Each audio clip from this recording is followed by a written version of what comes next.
Maka ketika 2020 saya diutus Bu Menteri untuk menjadi delegasi Indonesia di Global Forum Environment di Kota Paris untuk presentasi tentang sedekah sampah berbasis masjid di forum internasional di kantor pusat OECD.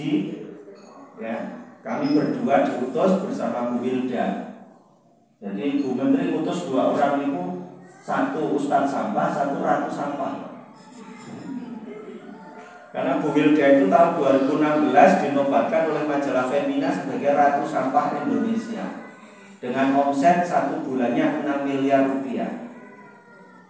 6 miliar itu sedikit gitu. Tahun 2021 omsetnya Bu Wilda ngurusi sampah itu sudah 50 miliar rupiah per bulan bersih. Jebul sampah niku duit, Pak. Jebul sampah niku isi honor regane. Jebul sampah niku iso dimanfaatkan. Maka terus Bu Wilda nanya ke saya di pesawat waktu pulang dari Paris itu, kalau Ustaz Ananto berapa? Saya jawab, kalau saya Bu Wilda sekali ngambil sampah dari rumah warga, saya minimal dapat 2 M. Kalau jenengan kan 50 M, saya 2 M. Begitu sampah pulau ambil dari pengajian akad pagi, pulang mobil saya penuh sampah, saya dapat 2 M. Napa niku Pak Ananto? Oke, matur nuwun ya Mas. Makasih ya Mas, sudah 2 M. Begitu nyetater mobil, nyetater motor Tosa, mau berangkat, mau jalan, bisa disusuli ditambahi 3 M. Masa Ananto ngapunten mboten saged maringi napa-napa, Mas 3 M lho. Total sudah dapat 5 M. Guyu sudah. Insya Allah saya bilang, dana kami ditangguhkan oleh Allah nanti di hari kiamat. Pripun caranya niku Bapak Ibu? Ya niku dengan sedekah sampah. Panjenengan mesti punya untuk pulang pengajian ini jenengan coba resi omah. Kita kan ada diajarkan bayi jannati, rumahku menjadi surga.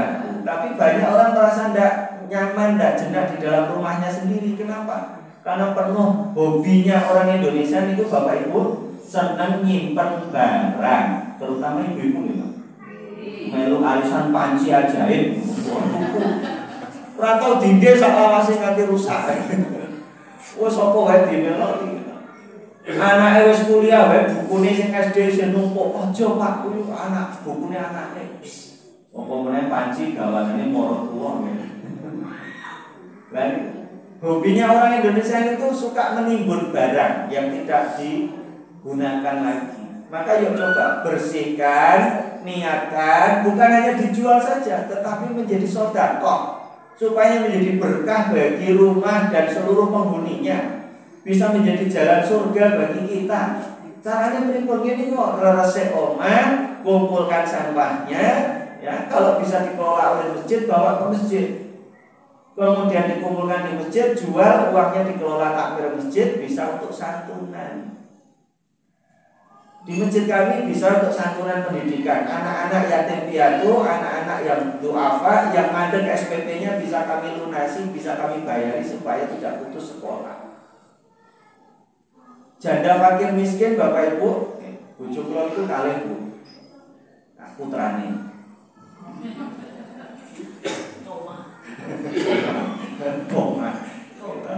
Jadi istri saya 2 anaknya, janda saya 80. Kalau naik mobil kula niku isine rondo-rondo Pak. Bojo kula mboten cemburu. Wong isine singgah-singgah 70 tahun. Itu yang kenapa? Karena hadis Rasulullah Bapak Ibu. Rasulullah mengatakan begini, barang siapa yang mau mengurus janda fakir miskin, ya pahalanya jihad fisabilillah. Gede banget. Pahalanya sama dengan sholat malam.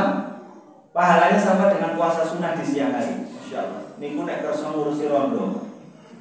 Rondo tur yo judo barang gitu.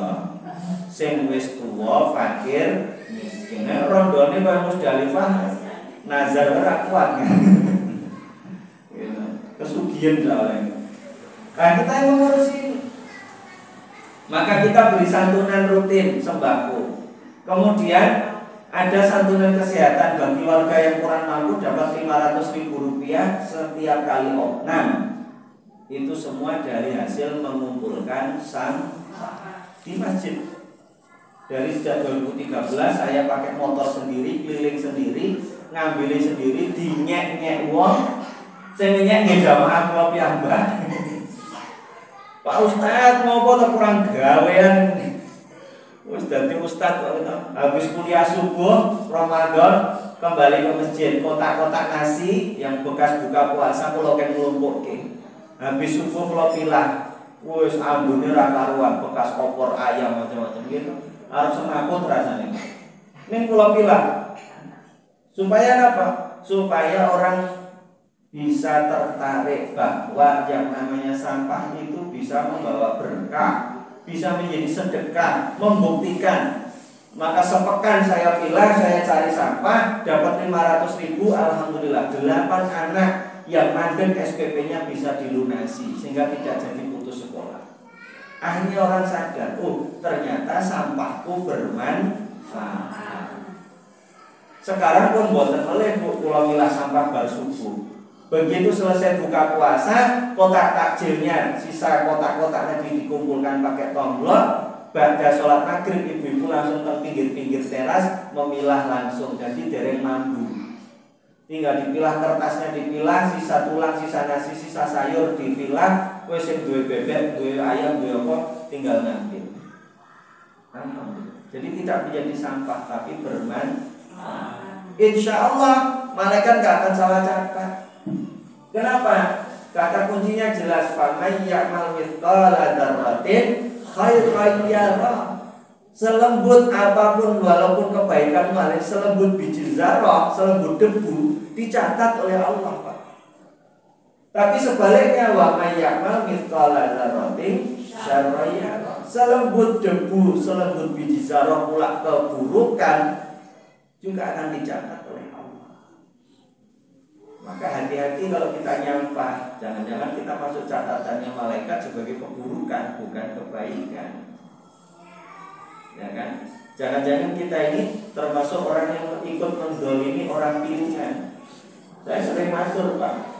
Ketika kemarin saya membekali 500 takmir masjid sekota Jogja, saya sampaikan jangan sampai orang piungan itu kemudian berdoa di tengah malam, di sepertiga malam, berdoa, ya Allah, aku sudah dianiaya orang kota Jogja, orang Sleman, orang Bantul, gitu, buang sampah ke tempat kami sekarang nggak nyaman.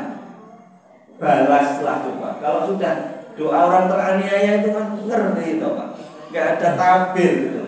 Maka saya bilang doakan orang piungan, jangan sampai orang piungan kemudian merasa terdolimi mendoakan kita. Datang hukuman Allah tadi.